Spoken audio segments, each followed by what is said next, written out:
Snow howled through the trees like a living thing, gnashing its frozen teeth and clawing at anything left bare.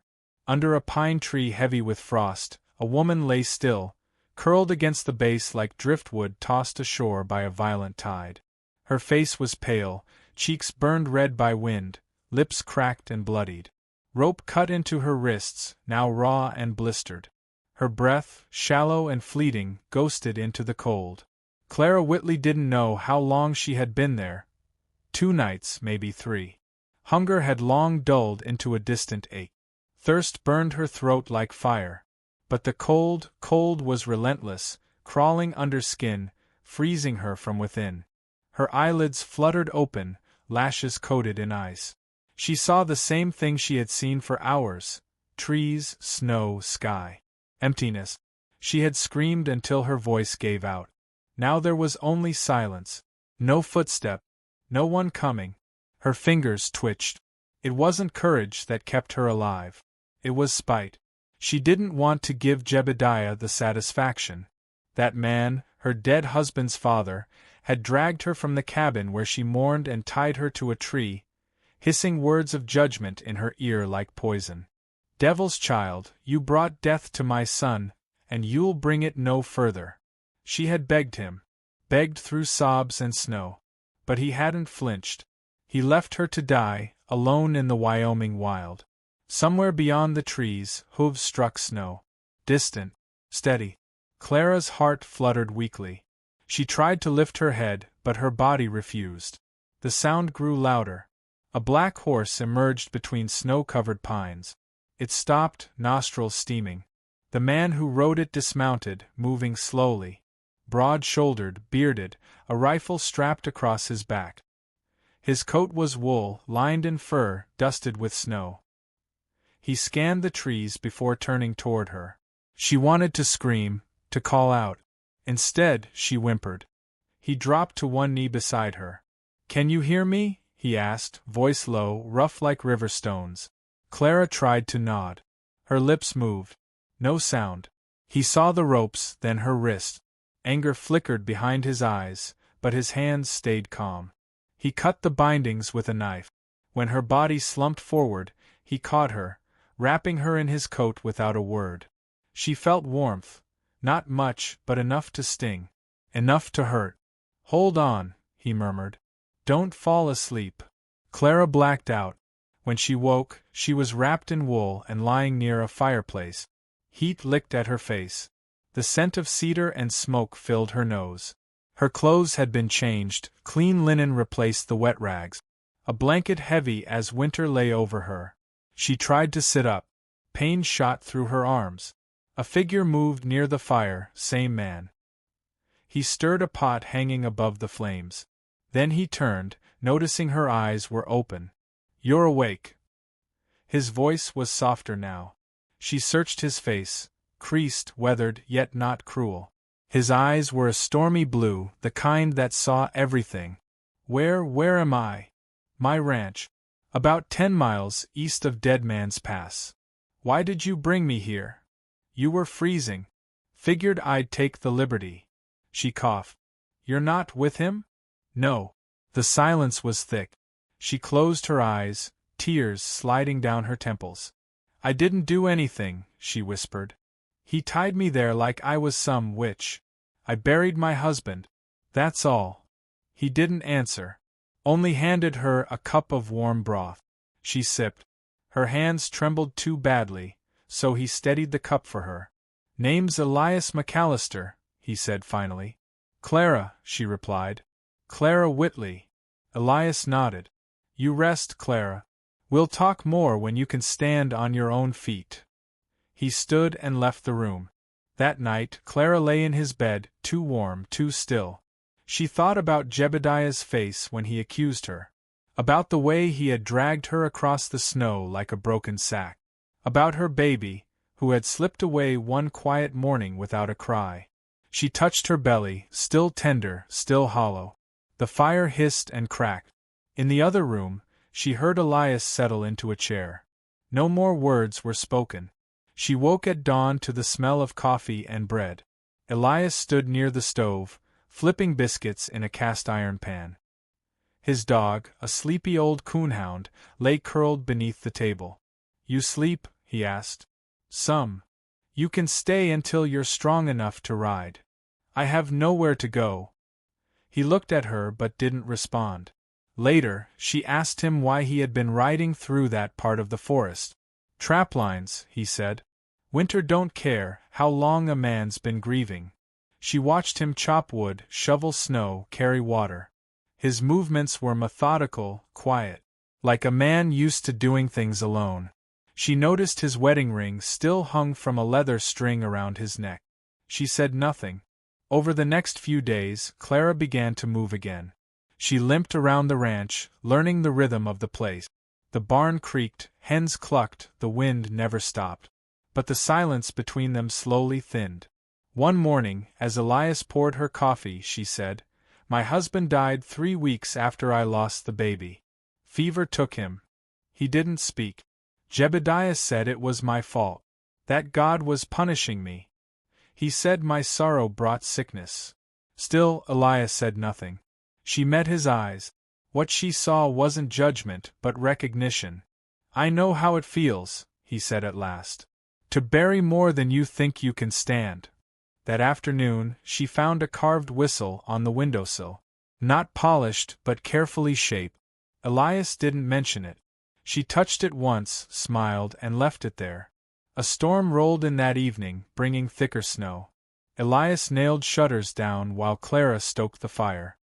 He brought the coonhound in, and they all sat in the warm hush, no one speaking. That night, Clara dreamed of warmth. Not fire, but something steady, quiet. A feeling she hadn't known in a long time.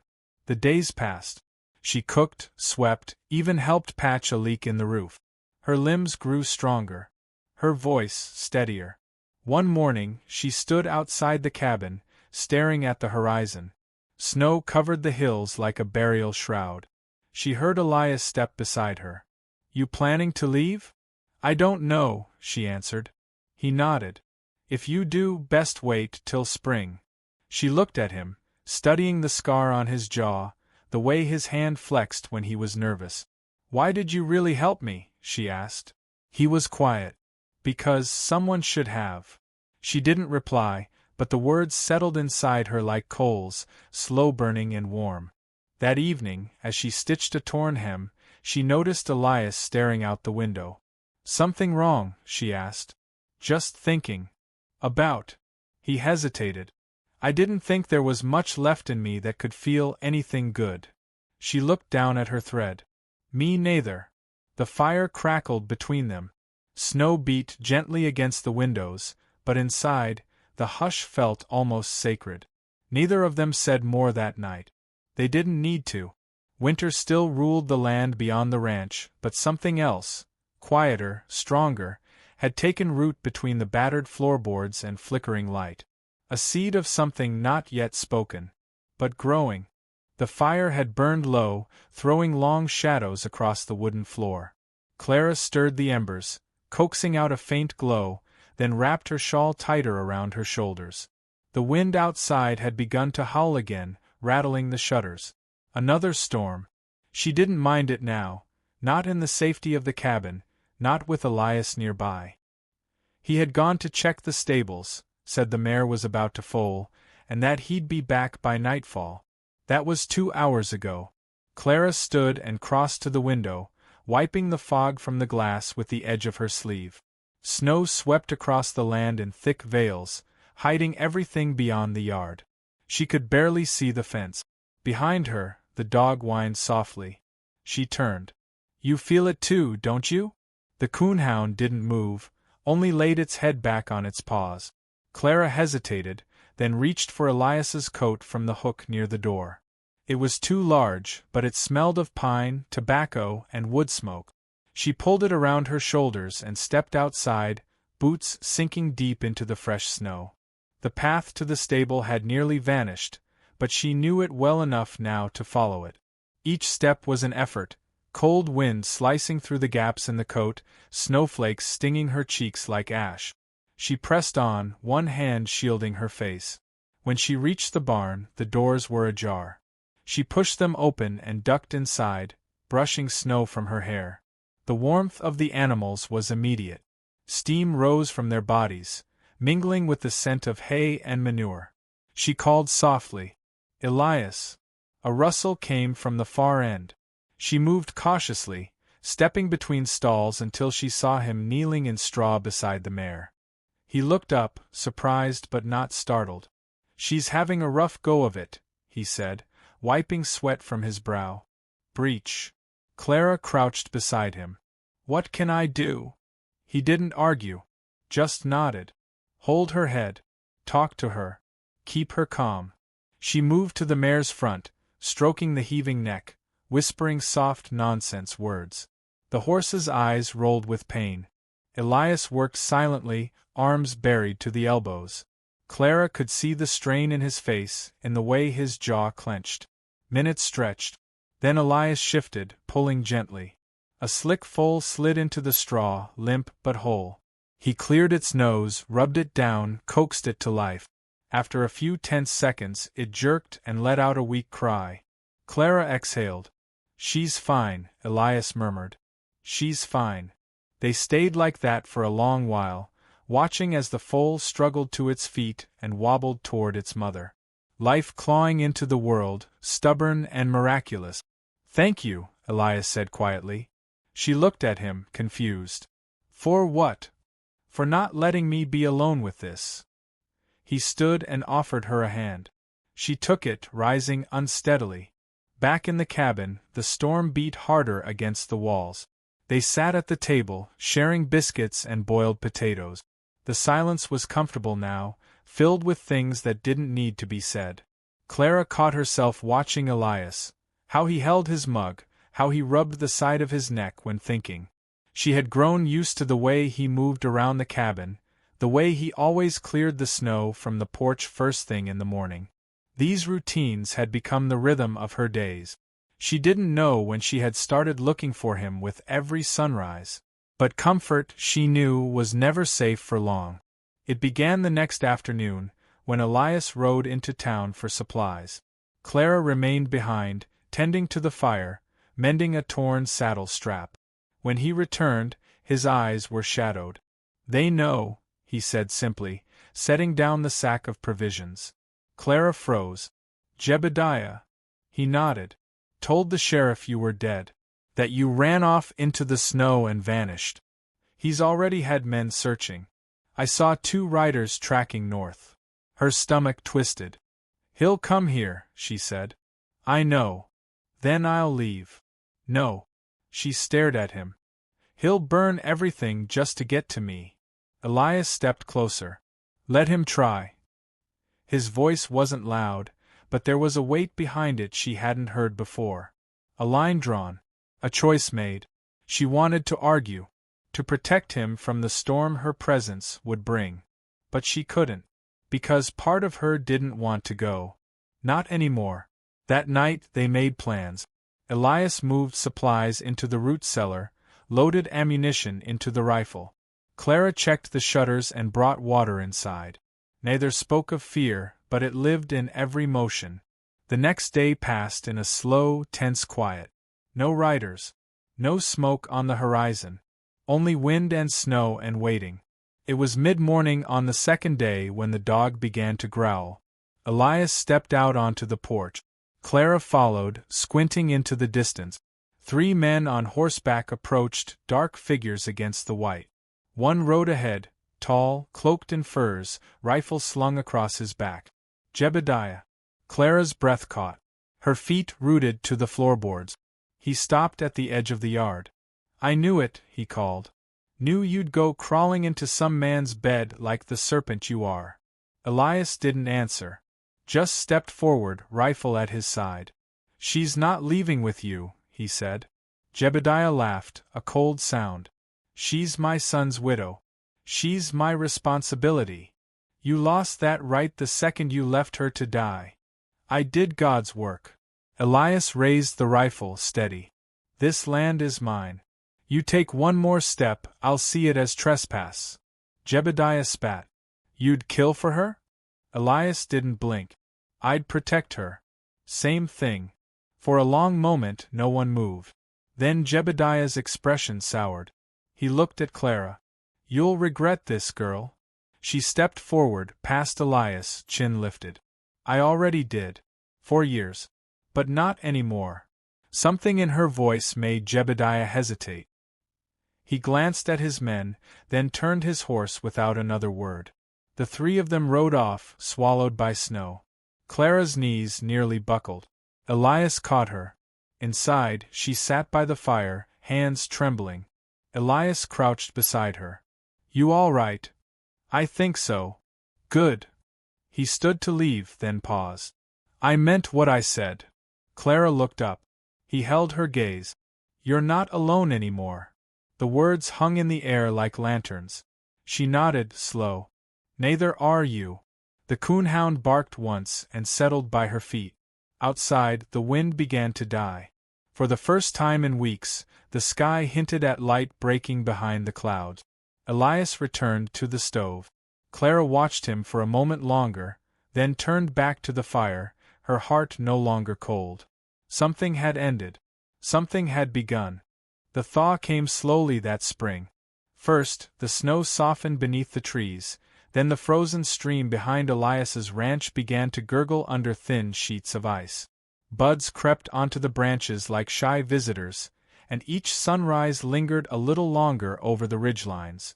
The world was waking, cautious and tender. Clara walked the pasture fence with a pail of nails and a small hammer.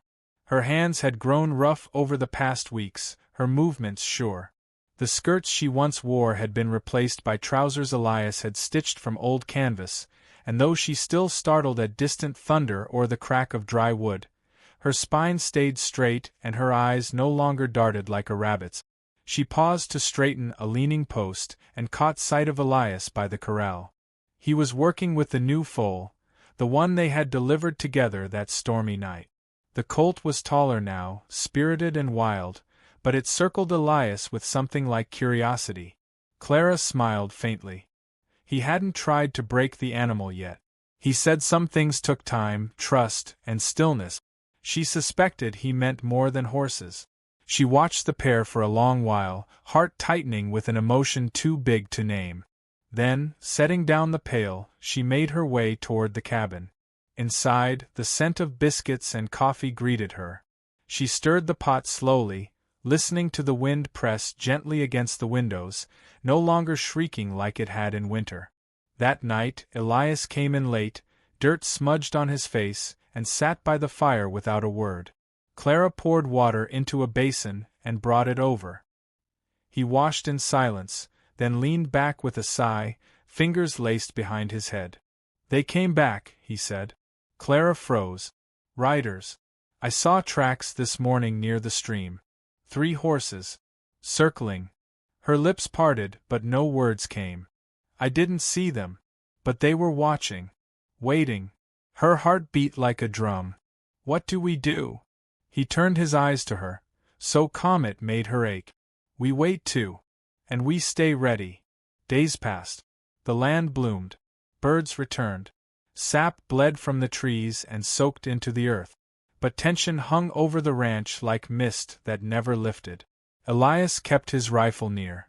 Clara learned to shoot with a calm focus that surprised even her. At night, they spoke in hushed tones, close together near the fire, not out of fear, but solidarity. Then, one dusk, the coonhound barked sharply and refused to quiet. Clara reached the door first. Smoke curled in the distance, thin, gray, unnatural. Elias stepped beside her, already loading cartridges into the Winchester. He spoke softly. "That's not a campfire." They saddled the mare and rode into the trees, staying low. Clara followed Elias's lead, weaving through the shadows, heart pounding. After 10 minutes, they reached the source, the burned-out remnants of a lean-to by the river. The smell of charred leather and pine needles filled the air. Elias dismounted. He crouched beside the ashes and picked up something half-buried. A silver medallion. Clara leaned closer and gasped. It was her father-in-law's. She remembered it clearly, a twisted vine around the edge, the image of a wolf's head at the center. He used to wear it like a badge. She looked at Elias, her voice low. You think they turned on him? I think wolves eat their own when the hunger gets bad enough. He rose slowly. This isn't over. That night she couldn't sleep. She lay awake, staring at the ceiling, listening to the wind brush against the eaves like an old ghost.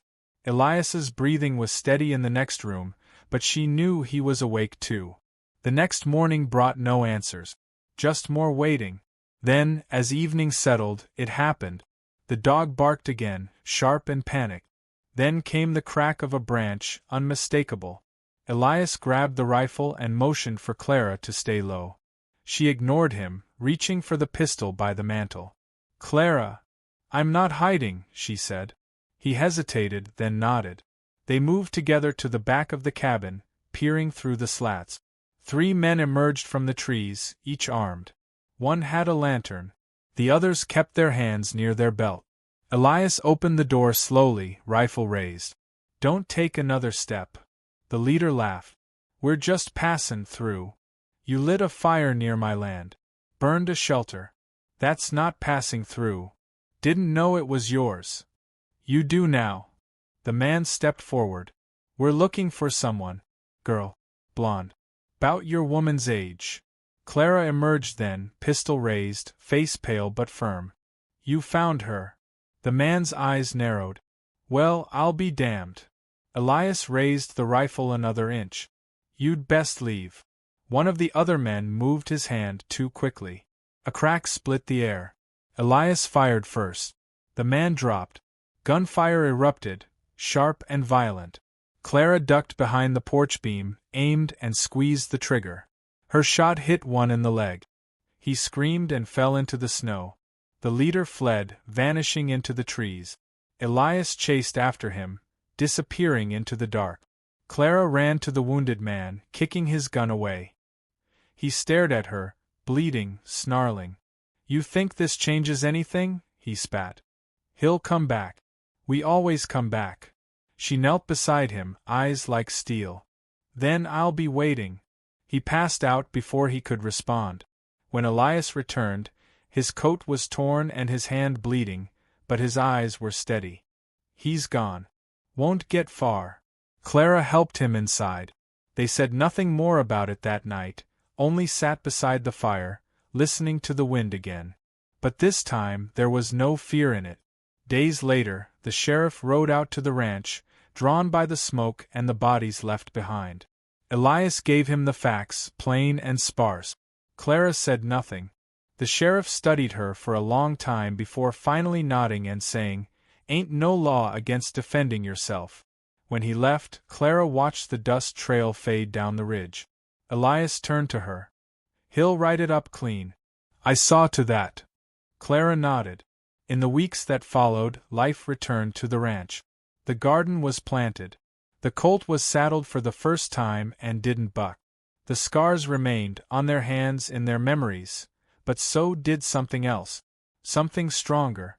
One evening, as the sun turned the hills to molten gold, Elias took Clara's hand and led her to the edge of the pasture. He didn't say anything, just looked out over the land, the trees, the sky that stretched forever. Clara leaned against him, heart quiet.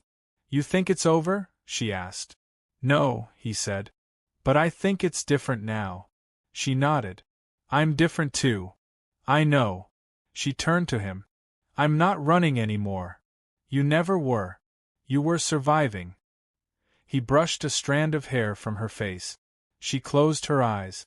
"I'm glad you found me," she whispered. "I didn't," he said. "You saved yourself. I just opened the door." They stood there until the stars came out. Two souls no longer haunted, no longer hiding. Just living together on a patch of land carved out of hard earth and second chances. And though the world beyond might still hold danger, here, in this quiet corner of it, Clara had found what she thought she'd never know again: peace. The kind you fight for. The kind you bleed for. The kind that stays. The valley shifted with summer. Grass grew thick and high across the open pasture, rippling like water under the breath of a constant breeze. The trees stood full and proud, casting long shadows in the golden hours before dusk. Life on the ranch moved with quiet purpose, measured, deliberate, and steady. Clara woke before the sun, as she had every day since the snow melted. The scent of warm earth filled the air as she walked to the barn, the dog at her side. Her body had grown stronger from the work, and so had her resolve. She didn't flinch at loud noises anymore. She didn't startle when Elias walked up behind her or when thunder rolled across the ridgeline. Instead, she breathed deeply, stood firm, and kept her hands steady. Elias had taken to repairing the old line shack out near the river. It had once been used by riders during cattle drives, then abandoned when the trail dried up. But now it had purpose again. He said they could use it for emergencies, or as a place to keep tools and tack out of the main barn. Clara suspected he just liked the quiet out there, the privacy of being surrounded by trees and the sound of running water. She often joined him, carrying a tin of biscuits or a jug of water. They'd work in silence, sometimes for hours without needing to speak. There was a rhythm to their labor, a comfort in the routine. And yet, underneath it all, a tension remained, not fear, exactly, but readiness. The past hadn't disappeared. It had simply gone quiet. One morning, as the sun crept over the mountains, Clara saddled the colt. He was nearly grown now, long-legged and proud, with a white blaze down his nose and a spirit too wild for city stables. She had named him Flint for the fire in his eyes. Elias watched from the gate, arms folded, saying nothing. This was her ride. Her choice. She mounted him carefully, whispering softly into his ear. He shifted beneath her, uncertain but willing. Then, with a gentle nudge, they moved. Across the pasture, through the open gate, into the hills. She rode until the ranch disappeared behind her, replaced by wind and pine and the rustle of wildlife in the underbrush. It was the first time she'd left the ranch alone. And when she returned, hours later, her face was streaked with dust and her eyes bright with something fierce. Elias said nothing. Just nodded once, then turned back to chopping wood. But a few days later, as they ate supper on the porch, he spoke. "You ever think about going into town?" Clara looked up. "Why?" He shrugged. "Supplies. Maybe just to see what's changed." She considered it. "Would they recognize me?" "Doubtful. And even if they did, they won't do anything." She stirred her stew. "I'm not afraid of them anymore." He smiled faintly. "I know." Still, it took her another week before she agreed. They hitched the wagon, loaded it with eggs, pelts, and extra milk to trade. Clara wore her hat low and kept her hands busy, but she didn't hide. Not this time. The town hadn't changed much. A few new shingles on the saloon. A fresh coat of paint on the mercantile. But the people were the same, tired eyes, suspicious glances, men who sized Elias up with wary respect, and women who whispered behind their hands. Clara walked with her head high. At the trading post, she laid down her goods and counted the coins herself. When the shopkeeper paused too long, she met his gaze without blinking. "Something wrong?" she asked. He cleared his throat. "No, ma'am." By the time they left, word had already started to spread. Elias could feel it, even if no one spoke outright. But nothing happened. No one followed. No one spat or sneered. It was just a town, filled with people too scared to look their own shame in the eye. Clara didn't speak on the ride home. But when they reached the ranch gate, she looked out over the land and said, "It's just a place now. Not a memory." Elias nodded. "You've made it that way." That night, they sat on the porch as the sky turned from lavender to deep indigo. Fireflies floated near the fence posts. The world seemed still, until the sound of hooves broke the quiet. Elias stood immediately, rifle already in hand. Clara didn't move. Her eyes scanned the dark, waiting. One rider approached slowly. No sign of weapons, just a broad-brimmed hat and a worn coat. When he reached the edge of the pasture, he dismounted and raised both hands. "I mean no harm." Elias didn't lower the rifle. "Say your name." "Jonas Burke." "I was her brother-in-law." Clara stepped forward. Her breath caught, then steadied. Jonas. He turned, and she saw the years on him, more lines, more gray, but the same quiet eyes. I didn't know what they'd done to you, he said. Not until it was too late. I tried to speak up. I know, she said. You were the only one who did. He nodded. I couldn't stop them. But I can help now. Elias looked between them. Help how? I left the family, took what I could and disappeared. I've got land 2 counties west. Safe. If you ever need it. Clara studied him. Why come now? Because I heard what happened. The shootout. The man you wounded? He died from fever. His brother's out there, looking for you. He won't stop. Elias tensed. Clara's voice was calm. We'll be ready. Jonas nodded once. I just wanted to offer a door if you ever need to walk through it. She looked at Elias, then back at Jonas. We built our own door. And we're not running anymore. Jonas held her gaze a moment longer, then tipped his hat. If you ever change your mind. He mounted his horse and rode into the night. Elias and Clara stood silently until the sound faded. Then he turned to her. You all right? I'm tired, she said. But I'm not afraid. He smiled. That's enough. The days that followed were tense. They kept a closer watch, rode the perimeter more often, reinforced the barn and the cabin. But no one came. Sometimes Clara would walk alone to the river, kneel on the rocks and listen to the water. Not to grieve, not to pray, just to remember. And then she'd stand, dust off her hands, and return to the life she had chosen. By midsummer, the ranch was thriving. Flint had grown into a powerful stallion, loyal to her voice. The crops bore fruit. Even the wildflowers seemed to bloom brighter than the year before. One evening, as they sat by the fire, Elias handed her a piece of parchment. What's this? She asked. Deed transfer. I'm putting the land in both our names. Her eyes filled. You don't have to. I do, he said. You've earned every acre of it. She looked at him through the shimmer of tears. So have you. The fire crackled between them. Outside, the world stretched wide and untamed. The past still whispered from time to time. But it no longer ruled her. No longer held her hostage. Clara was no longer just a survivor. She was a builder, a protector, a woman with her own name written in the land. And as the stars turned overhead, she knew, whatever came next, she would face it not alone, not afraid, but ready.